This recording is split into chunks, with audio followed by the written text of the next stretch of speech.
Sure. My name is Razmig. I'm the co-founder and CEO of Viki.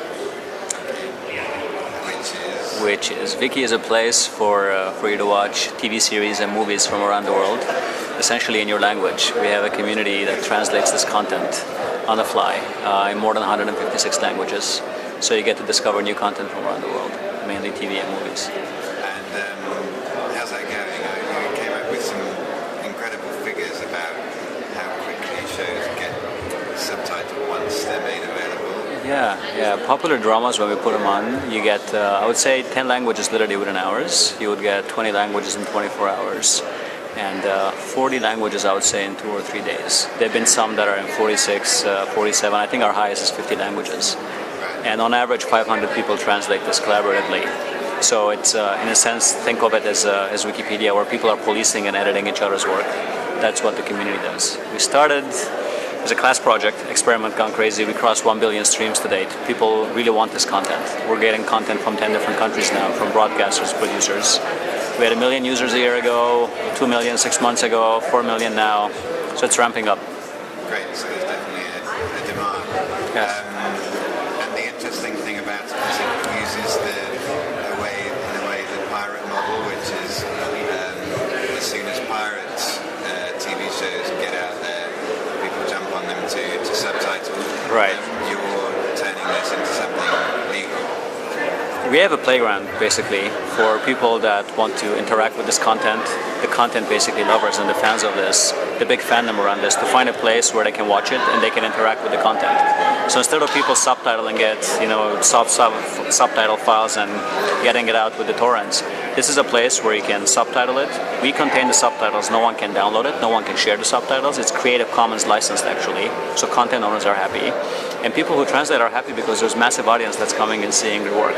So this is a legal playground to take great professional content that's licensed and be able to fan sub it. So when we license the content, we also get the rights, sometimes for a few languages, sometimes 10, sometimes for all languages possible. We even have subtitles in Klingon, believe it or not. People go crazy with this stuff, yeah. So you have,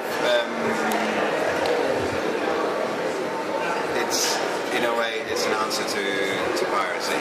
I think so. I think if you get to the content early enough, if you're able to get it, let's say day and date, even if you get it within a week, and people that want to watch this content know that it's going to be there and know it's going to be in critical mass and available in the region, you need to have enough content for everyone, basically, enough of a critical mass.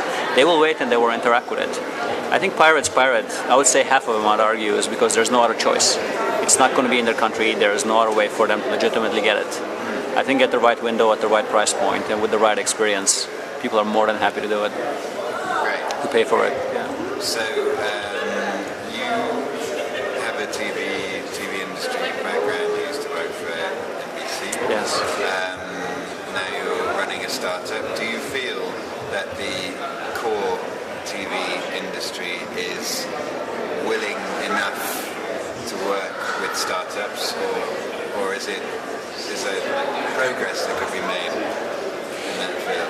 I think there can be progress, but I think there is a mindset shift as well. I would say as recent as 6 months ago, there is money to be made. There are 1 billion people online that are watching online videos, and there are 30 distinct billion-dollar markets for online content. At the end of the day, 85% of content produced and consumed is not from Hollywood. It's not from US. So this is good stuff, but they're locked within their borders, and we unlock it. We get the subtitles on it. So for content owners, it's an additive play. So essentially, we're increasing the size of the pie. We're not cannibalizing or taking a slice out of that. We're bringing new people. 70% of people who watch content on Viki, they're not native to it. So 70% of people watching Asian dramas are not Asian. They're African Americans, they're Caucasians, they're Latin Americans watching it with subtitles. So for content owners, the mindset now is, wow, there could be other markets. I don't have to go to the same 10 countries that I sell to. Now I can expand to the next 20, and that's large enough. Still, one of the hurdles, there's always upfront fees and minimum guarantees. It's not a revenue share mindset.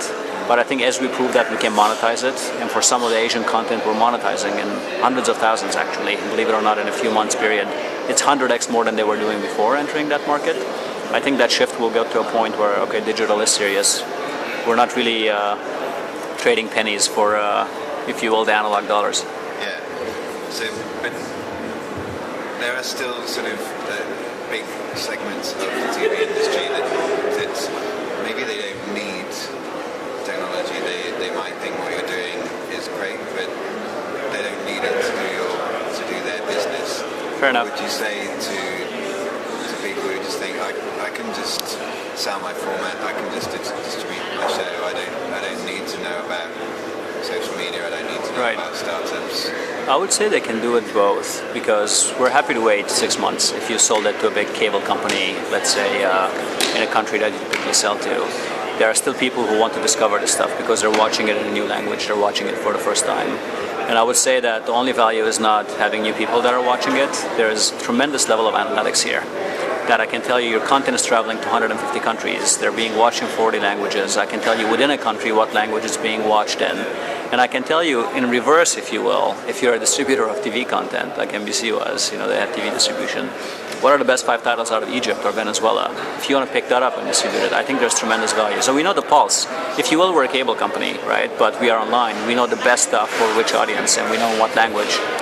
So not just what you want, where you want it, or how you want it, but also in your language. So it's sort of, that's the fourth element that I think makes it unique on analytics. So it's great for trend spotting, basically. Train spotting, yes. Trend. Yeah. I had to go with Train Spotting, right? A great movie. And I would say the subtitles have value because that gives the content owners a time to market advantage. They don't have to wait 2-3 weeks to get it subtitled and pay high prices. The fans want to do it, and they do it really well to a point where the broadcasters can take it back literally within a day, and that gives them a 2-week window to get the content to market earlier. And they have done. This has happened, for a Korean broadcaster, and there's been more requests from others. It's interesting, they put it on their DVDs, and this has come from community subtitles. We put our content on Hulu, we syndicate it there. It's with our own subtitles in English and Spanish. So there's demand. So the value is a destination site for them, but there's analytics and there's the subtitles element. But we came out of beta less than 6 months ago, so we're trying to figure all this out. I think we're onto something. Yeah. We gotta grow it. Great. So last question is how. You're here, you're at a pitching competition. There are loads of startups in entertainment now trying to get noticed. What would you say is the best way for them to get noticed? What are the most important things about their projects that they need to bear in mind? I think you need a passionate team, and that comes across. If there's a good team behind it and a product they believe in, it's really important. But I think for a product to get above the noise, you need something distinctive, something disruptive.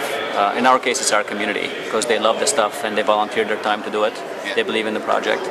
So if you have a good team that believes in the product and they have at least one hook, something distinctive. Out of 2,000 video sites, you need something that makes you stand out and make it new and innovative. Especially, there's so much noise this year for funding and startups. I'd say stick with the core, attract a good team, have a product that maybe is already proven. You don't have to come up with something totally new. But I'd say have one hook that you can really go deep with. Great. Thank you very much. Thank you for your time.